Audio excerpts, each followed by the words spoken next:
You're listening to I Have Some Notes, a proud member of the Alberta Podcast Network, locally grown, community supported.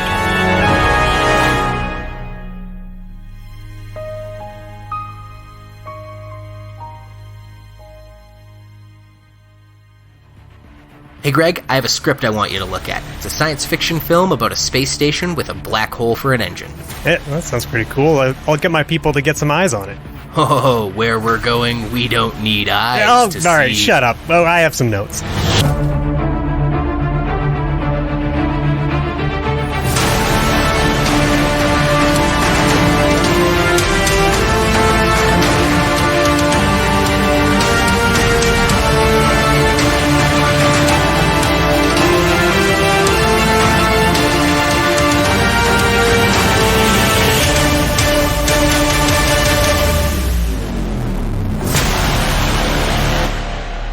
Welcome, everyone, to I Have Some Notes, the movie podcast with keeps, cuts, punch-up, and tweaks for mediocre movies as voted by you. I'm your host, Liam Creswick. I'm Greg Beaver. And we are missing one Scott C. Bourgeois today, unable to make it. Obviously, wish he was here, but the show must go on. And so we've brought in a ringer. Of course, we are talking about the film, 1997 film Event Horizon. And I was like, hey, who do I know who has definitely seen Event Horizon, definitely has things to say, and hopefully is free on a Thursday night. Of course, we are joined last minute, but so excited and glad to have him here because I know he's got insights. He is the co-editor of the unofficial Hugo Book Club blog, which you can find on Twitter at Hugo_book_club. Please welcome my friend, Olav Rokne. Hey, pleasure to be here. Yeah, thanks for joining us. Yeah, thanks for coming on such short notice. It's funny that we this episode's coming out late. It's a bit ironic that we had a COVID scare last week and we rescheduled to today just so we can get an episode out to everyone as soon as possible. And then last minute, unfortunately, Scott couldn't join us, so it was a little bit of a tough couple weeks at I Have Some Notes Studios. But grateful that in fact when we bumped recording last week, your name got floated around Olav. I was like, we settled on bump a week, but option 2 was call Olav last week. So this is one of my all-time favorite movies. So I'm actually kind of thrilled to get to talk about this because Event Horizon is a stone cold modern classic that is underappreciated. Ooh. That's coming in hot. Is it going to make it difficult to reimagine it for you? I actually was thinking about that quite a bit today because I know that the movie is flawed. I love it, but I see its flaws. And then I think, well, if you polished it more, would that take away from the manic, gonzo, batshit energy of Event Horizon? If you made the intro more coherent, if you tightened up some of the character arcs, would that somehow make it less Event Horizon than it is? Those were my 2 fixes. Oh, I guess we'll find out. Yeah, I guess we'll find out. Brilliant. I'm glad. It's certainly a charming film. It was my first time seeing this all together. And then obviously Olav, one of your favorites. Saw it in the theater when it was first out. I'm one of the 6 people who saw it in the theater. Well, yeah, 1997 was a big year for movies, so I feel like this one might have got overshadowed by all sorts of shit. Oh, and it was a flop. It was a mega flop. Yeah, the Wikipedia was saying it really found its life on DVD. Well, what's interesting is they were supposed to have 10 weeks to do the post-production, but then because of Titanic's release date, they pushed this one forward to August to fill a gap in their schedule. And that meant that all of the post-production got compressed down to 4 weeks. So they did a slapdash quick cut that was long and bloated, and it tested incredibly poorly because of all of the maggots and the blood orgy. And so the studio came back and said, you got to cut down on the various excesses of this movie. So they trimmed it from like a 2.5-hour epic down to 1.5 hours. And the result is incredibly tight, but I can also see why it didn't appeal commercially. Mm-hmm. Yeah, it's a bit of a, like, he's, like, the director's kind of, he had, like, a fairly big commercial success right before this, because he did Mortal Kombat right ahead of Event Horizon. And you can see kind of some of the popcorn blockbuster elements in it, like in the way that the crew and their sort of quirks are constructed. So it feels to me like, I know you just said that it was bumped up to August, but it does feel like it was almost meant for summer, and maybe summer in 1997 is not the same as summer now, but yeah, it's I mean, movie release dates are always a funny one. Like, I love when I found out that anything released in January is basically every studio saying, hey, this movie's shit, you don't have to watch it, we're putting it out in January for a reason. Once I learned that, it, like, all sorts of things made sense. Yeah. This movie, of course, recommended by, or requested rather, by none other than Aaron Beaver. A little bit of inside baseball. Greg Spouse's fame, but please, to everyone who is listening, we are taking suggestions for films. We are then narrowing them down to voting categories. And so all of the movies we watch this season will be selected by you. So if you have more suggestions, please send them our way. But yeah, it was my first time with this, and then obviously, Greg, if your wife is suggesting it, probably, not your first time, not her first time. No, it's not my first rodeo with the old Event Horizon. I don't remember exactly when I first see it. I don't think I'm like Olav and saw it in theater. I think I picked it up on DVD as well. And I haven't seen it too many times, but I did have some warm, fuzzy feelings surrounding it. Like, I remember it being good. And it seemed like the type of movie that, like, I would remember being good, but isn't really good when upon rewatch. But I had a decent time with it the second time around. It's like Olaf said, it's hardly perfect, but it's a good time. Yeah. I certainly enjoyed it as well, though. Also this week I watched The Thing for the first time. Astute listeners will remember back in around last Halloween, I was like, oh, okay, I'll watch The Thing. I've never seen it. I should watch it. It was sort of I was hyping up They Live, and then copped to that I'd never seen The Thing. So The Thing, we're not here to talk about The Thing, but The Thing was exceptional. I loved it. This movie is what I thought The Thing was. And then The Thing turned out to have a lot more gross puppets. But,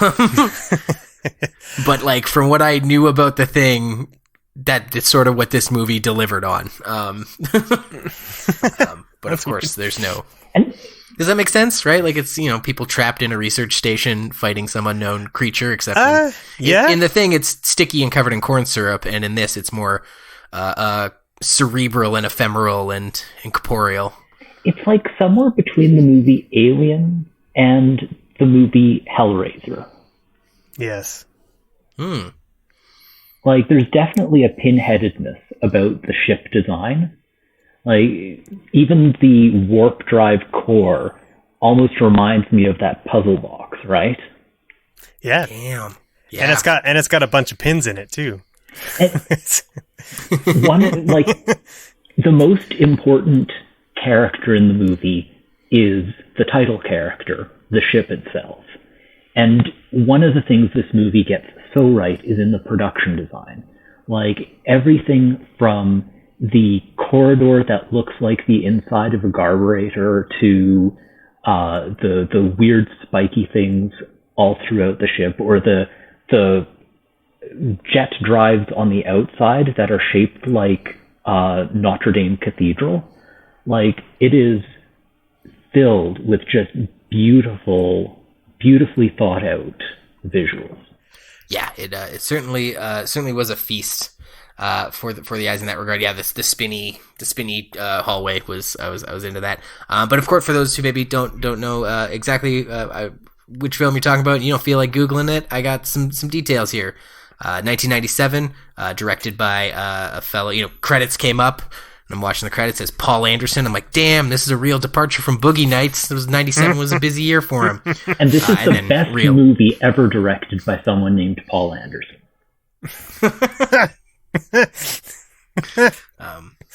Obviously not Paul. No, obviously not PTA. We're looking at PWSA, Paul W.S. Anderson, of Mortal Kombat fame, of Resident Evil fame, and not of There Will Be Blood fame.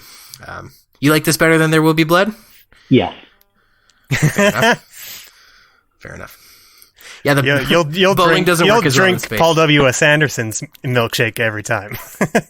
Yeah. Written by Philip Eisner, starring, of course, Lawrence Fishburne as Miller, Sam Neill as Weir, Kathleen Quinlan as Peters, and Jolie Richardson as Strack. And we'll throw to the trailer here and then get into our thoughts on the film. At 0300 this morning, TDRS picked up an automated navigation beacon broadcasting at 2-minute intervals in Neptune orbit. This is incredible. It's the Event Horizon. She's come back. The Event Horizon is the culmination of a secret government project to create a spacecraft capable of faster-than-light flight. The ship doesn't really go faster than light. What it does is it creates a dimensional gateway that allows it to jump instantaneously from one point of the universe to another light years away. Where's she been for the last 7 years, Doctor? That's what we're here to find out. After 7 years in deep space. There were 18 people on board this ship when it disappeared. I want them all accounted for. Opening outer door. It came back, abandoned. Any crew? Negative. This place is a tomb. But it didn't come back alone. Captain Miller! I've got some problems here! The Event Horizon, a faster-than-light starship prototype, is thought to be lost in space and time when it suddenly reappears in Jupiter's atmosphere. A rescue crew is dispatched to the gas giant to find any survivors and salvage the ship if possible. Tagging along is Weir, the ship's designer who is far more concerned with his invention than the people aboard it. The team discovers the Event Horizon crew mutilated in ways that would make even a French horror director wince, and it soon becomes clear they killed each other. All hell breaks loose, literally, when crewman Mr. Justin walks through the FTL gate and the crew must battle the supernatural and themselves to escape. I must admit that every time someone said Mr. Justin, it made me giggle a little bit. It's Neptune, not Jupiter. Is it Neptune? Oh, damn. It's Neptune. Sweet. I mean, they're both gas giants, right? At least I think I got that right. I wanted to circle back to the production design discussion that we were having earlier, because I agree with you, Olav, that the production design is sharp and it's very atmospheric, and it certainly suits the the genre. Like it's a horror space film. The main setting is very scary looking. However, like the Event Horizon looks so much different in terms of its design compared to their rescue ship. Like the rescue ship looks a lot like something right out of Alien, right? Lots of knobs, the standard chairs, that hook chair that Lawrence Fishburne had, that was totally impractical. I thought that was cool, even though he looked funny swinging in it. But like, it has a much more gritty feel. And when they go over to the Event Horizon, which is supposed to be like basically a science vessel, it's strange that like all of the knobs and things like that disappear, and you don't have labels on anything. Like there's one point where Sam Neill opens a hatch in the warp drive area, and he just opens a hatch that looks like everything else in the room, and I couldn't like all I could think of is like I was like, how none of these things are labeled? How did you know that was the right place to go? Like I realized that like this is kind of like dumb nitpicky stuff, but I think because of that contrast between the two ships, it kind of strained my suspension of disbelief a little bit. It not to the point of taking me out of the movie or anything, but it was on my mind. So I guess I might have wanted to see a little bit more sciency-ness in that particular ship, but that's a pretty minor quibble. But is this really about scienciness? Like this is Lovecraft. This is there are secrets in the universe that man was not meant to know, and that's kind of the antithesis of science. 100%. Interesting. Yeah, I think you're right, and I don't want to sound like I don't understand the decisions that they were making with the production design. It's just I don't know. Like it just seems to me like there's a way to kind of have both, and to make like a sciencey ship feel creepy without it feeling like H.R. Giger painting. I don't know. It's a small complaint, and I'm willing to be outvoted on on how we feel about it. But this doesn't look like an H.R. Giger painting, in my opinion, because Giger looks very bulbous and organic, and this is the event horizon is sharp and architectural and like a meat grinder inside. Sure. Yeah, I think it's the warp room itself that had, it's certainly a little bit more bulbous, and it doesn't, you're right, it doesn't look particularly organic, but there's something about that color palette and detail that kind of reminded me of Giger. The color palette, definitely. It's just so spiky. Yes, yeah. You're 100%. That's not like Giger likes his lines, his nice curvy lines for sure. So, one of the things I love about this movie, and I actually think the existence of an unobtainable director's cut, because there was talk of a director's cut for a long time, but all of the footage is pretty much lost or degraded, and the fact that is impossible actually adds to the mystique of this movie. It almost bleeds off the edge of the frame, because they filmed 20 minutes of a blood orgy with they hired actors from the pornographic film industry because no Hollywood person was willing to debase themselves in the ways that it took to film this violence. And you only get snippets and shots of it, and you just go, okay, so how weird was the imagination behind this? Yeah, that I like that. I like that analogy. Makes you almost wonder if the footage is going to turn up 9 years later orbiting Neptune. Just or better, a better analogy would be like the fact, in the early part of the movie, he hears the little degraded clips of Latin, save us. And then realizes later when he gets better version of the audio and more of it, it's, save yourself from hell. Very much like this, like the lost footage, this movie is a 90-minute fragment of a larger, crazier thing that happened. And they get this little muddled distress call that is a little snippet of a larger, crazier thing that happened. It's an interesting parallel. This is why I almost wonder if the polished, refined, perfect version of this movie would be a step backwards, because they never really explain the whole Sam Neill's character, Dr. Billy's wife. They never really fully explain that.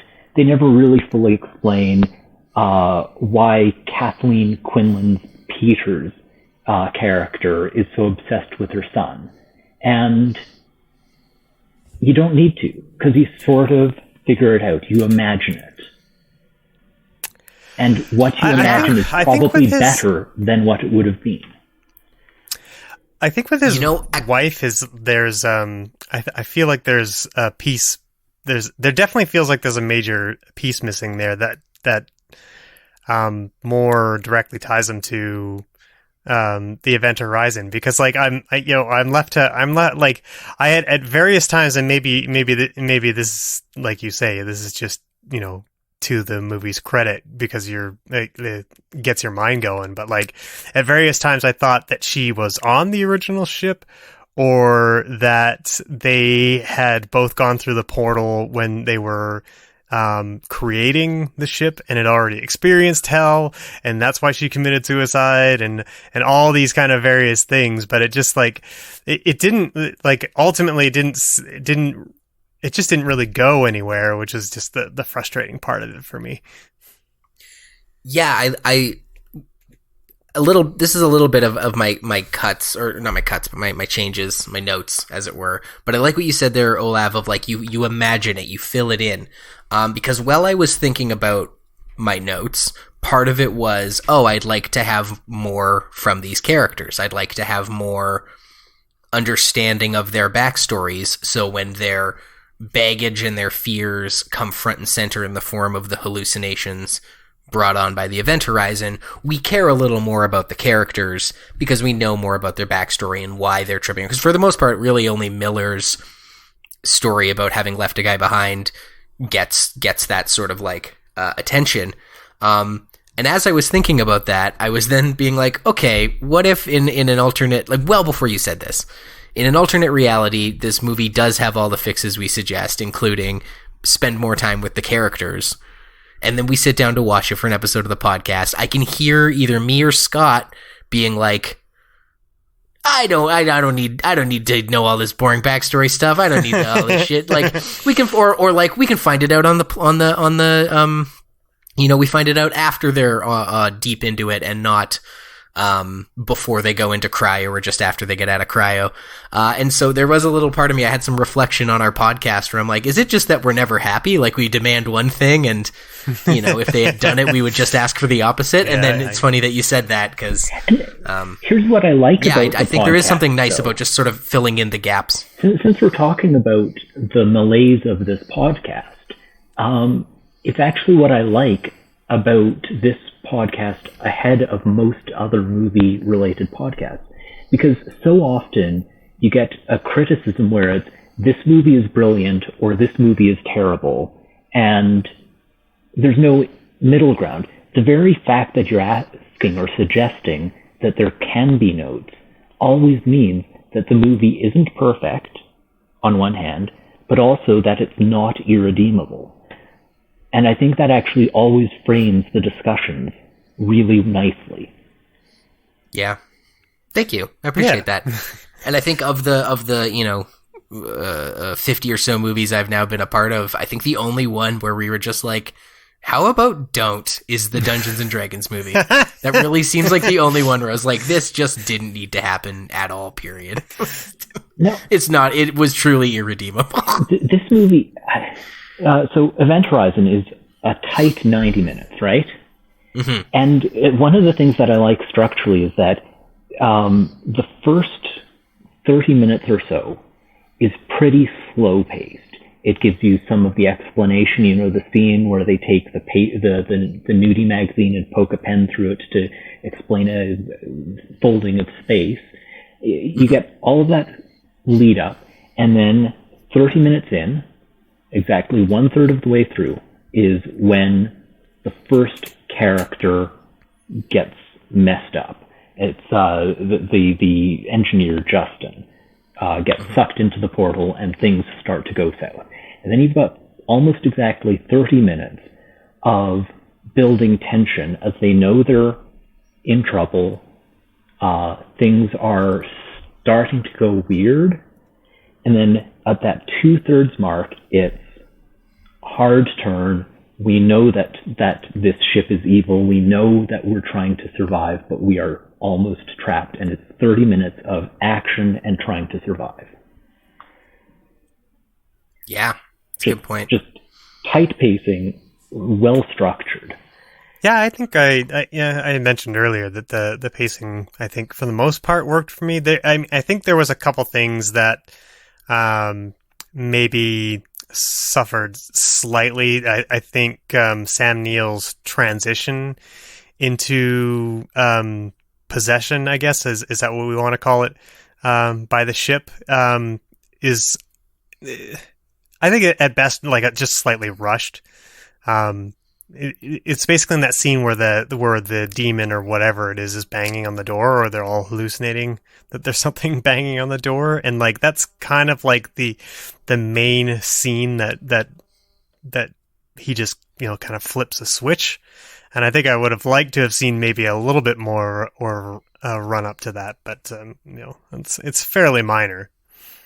Yeah, I think I'm gonna, not that I ever got to make it, but I think I'm gonna take back the criticism I was gonna make, which was like, I'd like to have gotten more time with these characters. I think just a little more explanation for him would have been nice, but so many times, like when I think about Kong Skull Island, or Life, or any of these movies where it's like a disaster survival situation where people are just trying to survive, I consistently say in Home and on this podcast, I really don't care that much about these characters' backstories. And in this case, I'm like, well, I got what I asked for. And I'm kind of, the more I think about it, the more I'm okay with it. I got that she was sad about her kid. I got that, we got just enough of the guy Miller left behind, that it made time for action and sci-fi intrigue, as opposed to sort of like potentially impotent, we gotta care about the person because they had a sad thing happen back in the before times. Yeah, it's the. I mean, when it's a horror movie and you're lining up, fodder for the kill, like having, you need to be economic about your character development, because when someone dies, you want to make sure that the audience cares. So giving everyone just a little character piece. The one character, I think it's Peter's, right, that cares about her son. Like, that's essentially it. There's a couple lines in there about there being some tension between her and the son's father. And, that's kind of all you really need. And then the atmospheric stuff kind of takes over when she sees her, her kid in pain and stuff like that, and all that kind of stuff. So, I think, the movie does a fairly good job of being economic with that development. And when you've got a script this tight in terms of its characterizations, it really pays to have a couple of solid actors in there. And I'm thinking of Jason Isaacs, who, he's shockingly young in this movie, but he plays the medical officer DJ, and like, he gets a handful of lines, right? And you sort of get who he is, just because he acts the shit out of those lines. Like, he just nails that part.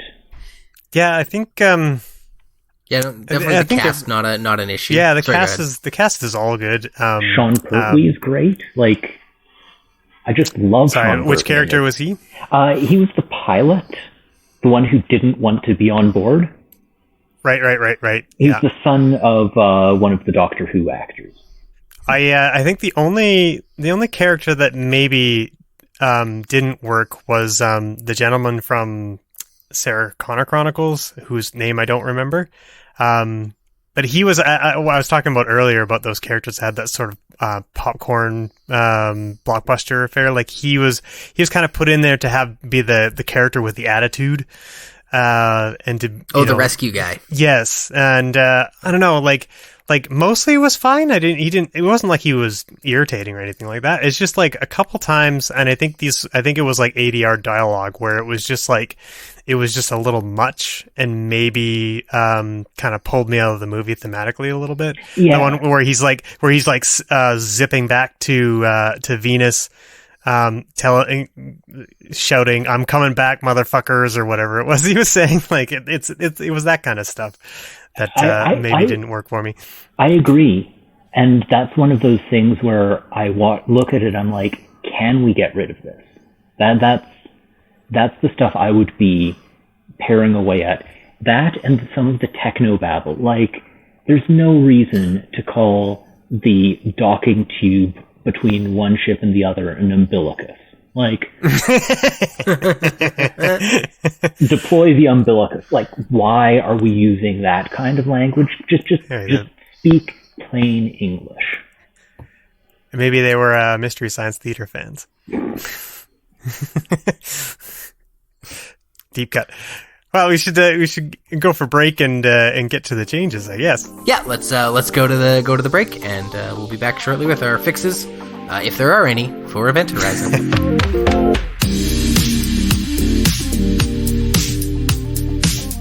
The Well Endowed podcast by the Edmonton Community Foundation explores the impact of passionate people who are working to make Edmonton a strong, vibrant city to live in. Hosted by Andrew Paul and Elizabeth Bonkink, and produced by Lisa Pruden, the podcast tells the stories of how ECF endowments intersect with the community.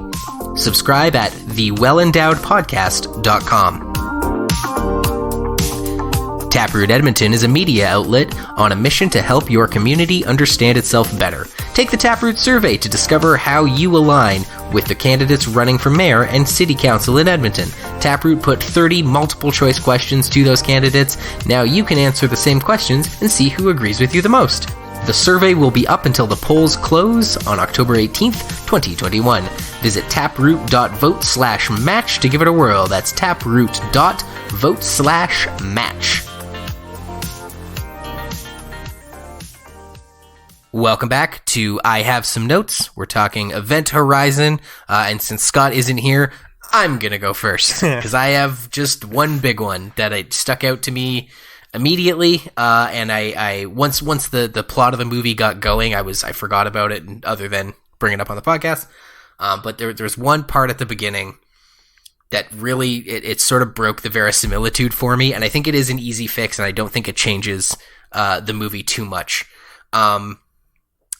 There's, we meet Dr. Weir, great.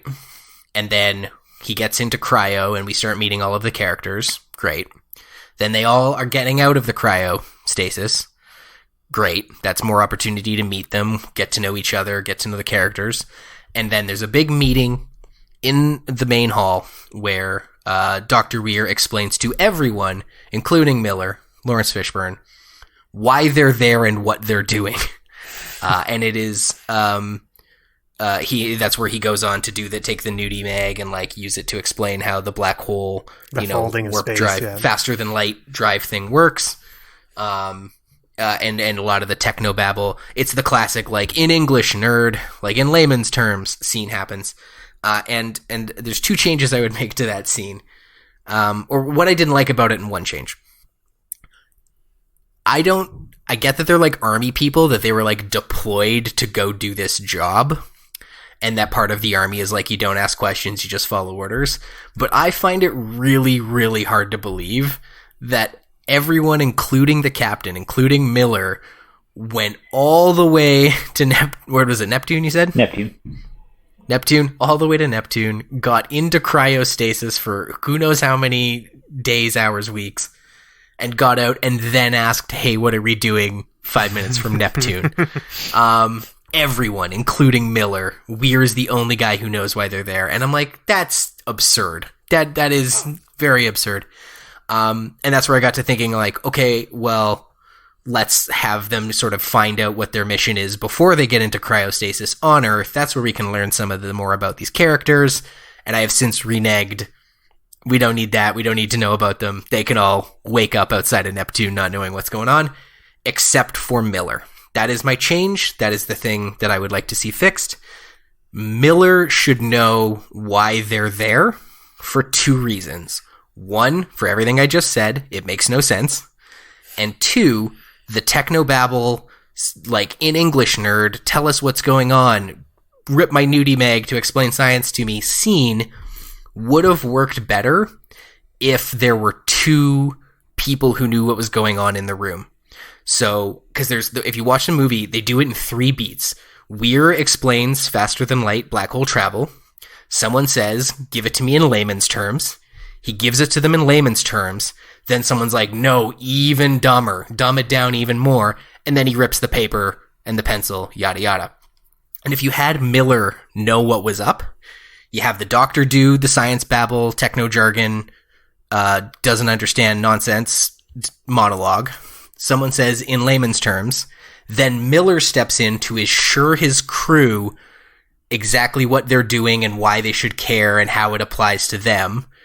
And then just for the dum-dums in the audience, we can have a paper ripping black hole scene back over at Dr. Weir's camera. And I think that would have just smoothed out that opening a little bit, made it a little more believable that these people didn't travel millions of miles from home on a whim, and wouldn't have made Weir have to repeat himself 3 times.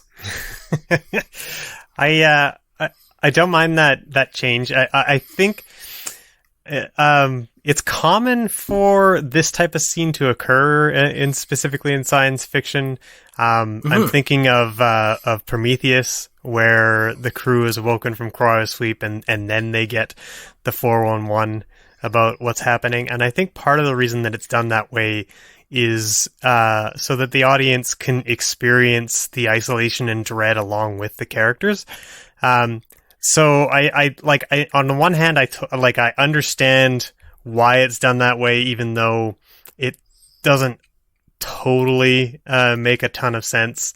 But like, you know, they're already at Venus. They're already in like a tough situation. So like what you're getting out of that scene is you're feeling that sense of tension because they're already far from home, you know, in a tiny rickety spaceship, and now they're adding this extra layer to it. So I get why it is. Your fix doesn't necessarily ruin that though.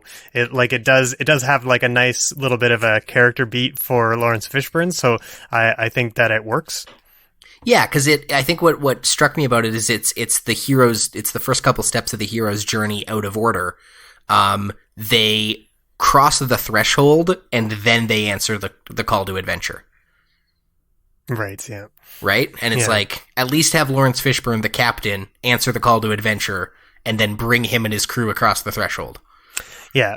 And now that I think of it, that to a certain extent, that's actually exactly how it happens in Prometheus, because the 2 doctors, we have that opening scene with them discovering the paintings and all that kind of stuff. So that's their answer to the adventure, right? Yeah. So, yep.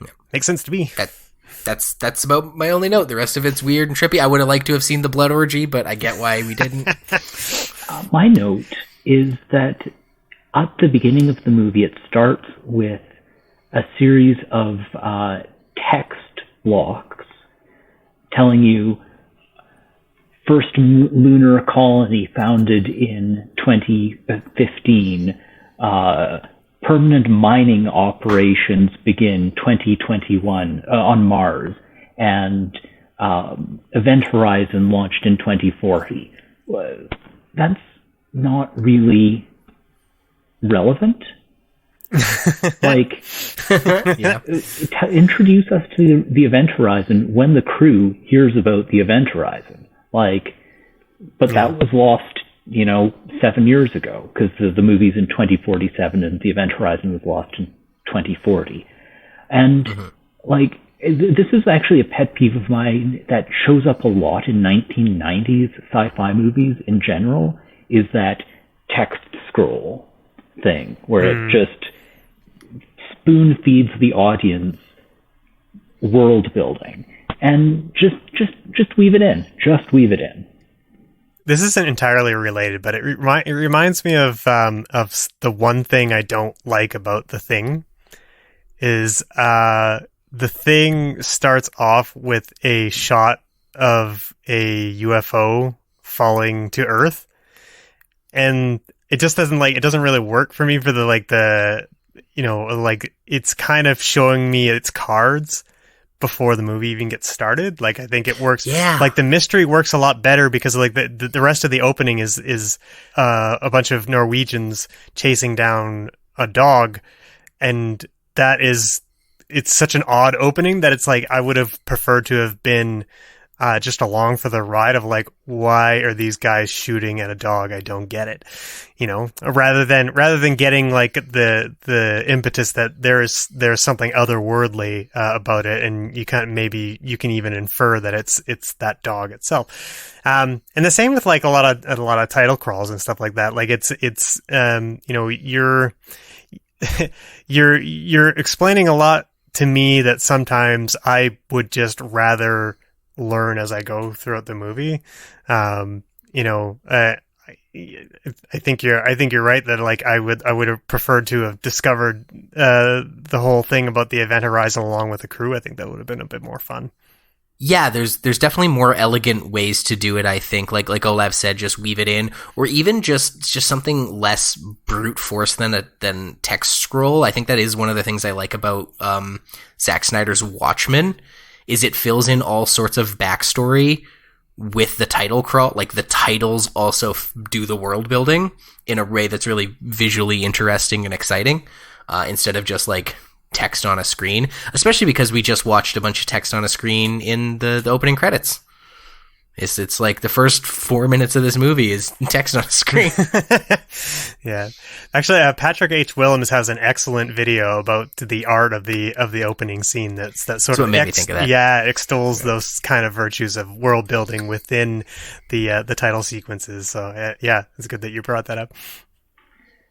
So one thing this is only slightly a note, but it's something I would have really loved in this movie, is a post-credit sequence where somebody on Earth is building the Cygnus from the movie The Black Hole, 1979's The Black Hole. No? Go on. I'm the only one who's watched. I'm not familiar with it. Yeah. Oh, in my mind, Event Horizon is a prequel to the 1979 Disney science fiction movie The Black Hole, in which a mad scientist has built a starship that can go faster than light by using a black hole, and he ends up in hell. So in my mind, there is an Event Horizon cinematic universe of two movies, Event Horizon and The Black Hole. Sweet. Actually, I was reading the Wikipedia article for this movie, and I guess there are some people who have a similar theory to you, Olav, except that this movie is a prequel to something that happens 40,000 years later, a little series you might know as Warhammer 40K. Because a lot of this like faster than light warp drive stuff, and its tangential relation to hell shows up in Warhammer 40K lore, and so some people like to varying degrees of seriousness suggest that Event Horizon is part of the Warhammer 40K extended universe. It does work, like the visuals, also the design, the aesthetic. I can see that. Yeah. Greg, So, any? Yeah, I have some thoughts about Lawrence Fishburne's character, and maybe we'll have to group think this a little bit, but I was thinking that maybe his character arc would be a bit more interesting if he was kind of more of an asshole, and if he was more kind of directly responsible for his past crewmate burning alive, because it's like the way he tells the story, it was either it was kind of like an us or them kind of situation, right? But I think if he was kind of more of like a callous, unfeeling kind of dude who was just like either going by the book, doing things like straight laced and just like, nope, this was, there was a fire on board, we have to get out, and everyone else be damned kind of thing, or whatever, like just something that puts him more in the driver's seat of that person's death, so that when he's haunted by it, that we could have a bit more of an arc and a bit more of a change in his character, because I feel like he's already pretty guilty about it. I don't see, there's not much of a change to him. Like he already feels like he fucked up, and then he ends up saving his crew, which is great, but I kind of like to have seen a bit more of a journey for him. I can see that, but it's really hard with Lawrence Fishburne because he's just got that presence of quiet, solid, good guy, right? Like, it would be hard to cast him in that kind of role. I could see Idris Elba pulling that role off. Sure. I have a suggestion then, Greg. If you want him to, if the death that he's responsible for was much more of a like, fuck it, leave him to die, kind of like have it be less of a empathetic thing and more of a callous thing. Perhaps that is mirrored or reflected or reinforced rather in his approach to going to the event horizon at all, where he's like, well, who the fuck cares about this space station? Who the fuck cares about the crew that was on it? They knew what they were getting into. They're outside of Neptune for Christ's sake. Like, they knew it was a suicide, and now we have to go on a suicide mission to get them back. My whole crew, who just woke up from cryostasis and are finding this out for the first time. What's there to love about what's so special about this event horizon? And then that gets Dr. Weir all hopped up on, science. And then it's the course of the movie then can have him maybe not learning why it's important to save the event horizon, but why it is important to go back for people to save us or save yourself, right? Yeah, I kind of like the idea of him and Weir at cross purposes. Like they start the movies in opposite places and end the movie in the opposite place. Like he's kind of like he's kind of like in a sense he's going to hell at the beginning of the movie and then sort of redeems himself. Whereas Sam Neill appears to be the more altruistic character. Science. It's good for discovery and that kind of stuff. And then he's the one who ends up going to the hell at the end of the movie. I do want to say, speaking of his sacrifice at the end of the movie, I think one of the reasons this movie has had enduring appeal to myself and to legions of Event Horizon fans, of which there are many, I think one of the big reasons for its enduring appeal is the fact that it sticks the landing. Everything from when Sam Neill has gone crazy, everything from there to the very end is memorable. You've got these amazing lines, where we're going, we won't need eyes to see. Hell is only a word. The reality is far worse. Like, it is quotable in those last 20 minutes. And then it ends off on this, have they escaped hell or have they just brought hell back to Earth with them? Like, there's that uncertainty. So on one hand, you've got Miller's sacrifice, that note of hope. You've got that note of, oh shit, is Peters, the medical technician, is she tainted with hell? Has she brought it back with her? Like, there's that tension, and it's unresolved, and it's so good as an ending. Speaking of memorable things, the airlock scene, I think, is probably the standout scene of the movie for me. It's loads of good tension that, like, the kid Justin, who had initially gone through the portal, spends much of the movie kind of in a catatonic coma, then suddenly wakes up and puts himself inside the airlock and has turned it on, and he's about to be sucked out. And just that moment where they're screaming at him and he sort of comes to and realizes he doesn't know where he is, and suddenly he realizes the amount of danger he's in. Very, very good scene, well built tension, and kind of gross too, the way that the way that his eyes start bleeding and all that kind of stuff. So yeah, there's lots of pretty memorable stuff going on in there. Lines like "Home, I am home," or "You can't to leave. Infinity and beyond."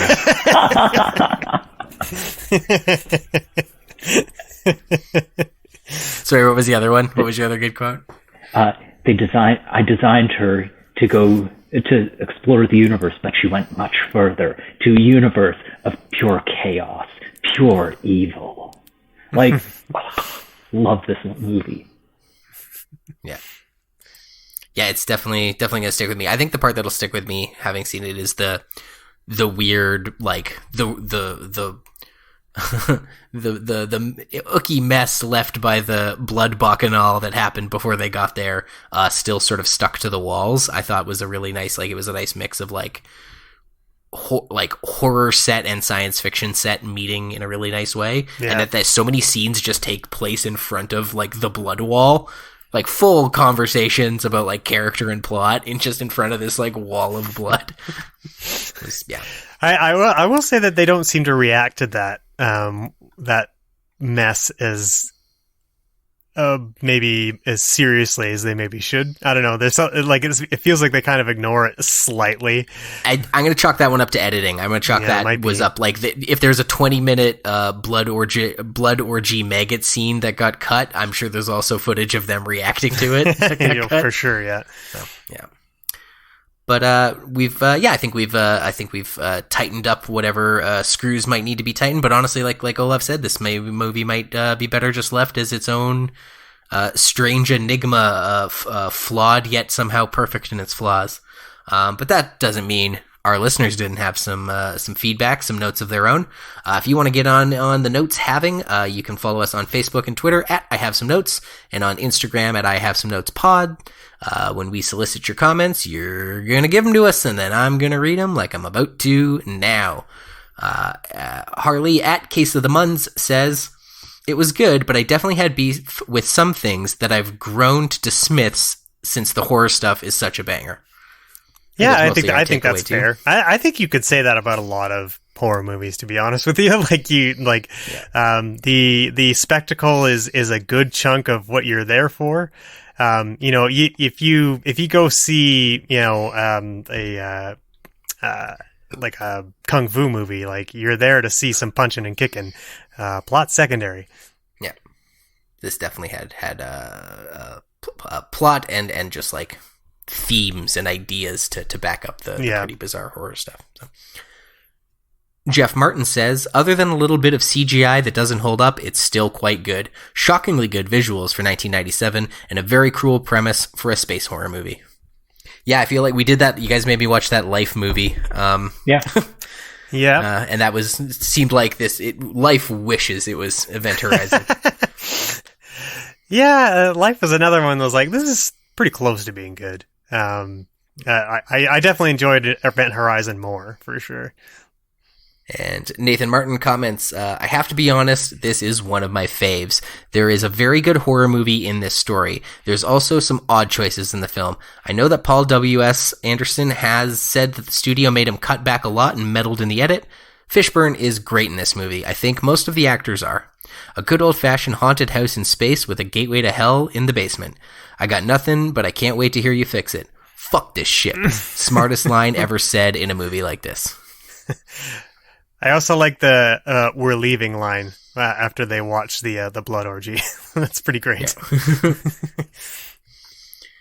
Yeah, it was I didn't find a good place to sneak this in, but I found this movie had a good sense of place. I always knew kind of like where they were, like where all the characters were in relation to one another, and in relation, especially for a spaceship I've never been on. Yeah, it was a huge ship, but they really only had 2 or 3 sets. Like there was the medical bay, there was the bridge. And not that big hallway a cast and either. The Lewis and Clark. Yeah. Not that big a cast, not that many sets, but they made the most of all of it. Yep. Mm-hmm. Cool. Well, thank you both for bringing this film to my attention, because I don't know that I would have ever picked it up were it not for this podcast. So, and now I get to sweet blood orgy in my back pocket. Yeah. I never want to pull it out. It's a Christmas tradition in my household. Oh, nice. It's our favorite Christmas movie.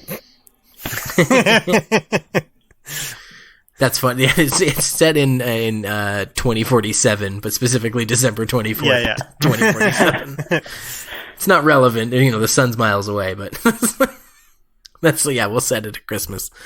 Oh, that's funny. That was one of the best tweets I saw about the whole "Is Die Hard a Christmas movie?" Played out discourse is like, oh, is it a Christmas movie because you watch it every year with your family and your family likes it? No, it's just because it's set at Christmas. Yeah, it's just because it's set at Christmas. It's like, Any movie's a Christmas movie if you watch it every Christmas. So yeah, hell yeah. Cool. Well, we picked it for Halloween, but perhaps this might be my new favorite Christmas movie too. Thank you very much, Olav, for joining us. We appreciate you being here, especially on short notice. Hey, thanks for having me. Can I ask where last time we talked to you, the unofficial Hugo Book Club blog was shortlisted for the Very Awards. You stand. Has there been any development on that? Oh, no. The voting is going on currently. The award ceremony is in late December, I think the 18th. So if you are one of the many hundreds of people who vote on the Hugos every year, hey, give us a vote in your fanzine category. There's a lot of great nominees, and I'm very excited about it. Cool. Yeah, and we'll certainly keep our listeners abreast, because I'm excited to find out, and would love to be able to bring you, have the next time you're on be to celebrate that win. So cool. Once again, you can follow that at Hugo_book_club, or at the blog, the unofficial Hugo Book Club blog. Thank you, Olav. Thanks. This has been the show. Thanks. Please follow us on social media and wherever it is you download this podcast and listen to it. Giving us a like, a subscribe, or gasp, a review is much appreciated. It really does help us out. And, don't forget to check out the Alberta Podcast Network, albertapodcastnetwork.com. Adding tons of new shows all the time. So if you're into local Alberta content, yep, that's your place to be. And tune in 2 weeks. We're going to be talking Halloween movies for a little bit of a side note. So time to talk some spooky movies. Until then, I'm your host, Liam Kreswick. I'm Greg Beaver. Keep watching the skies.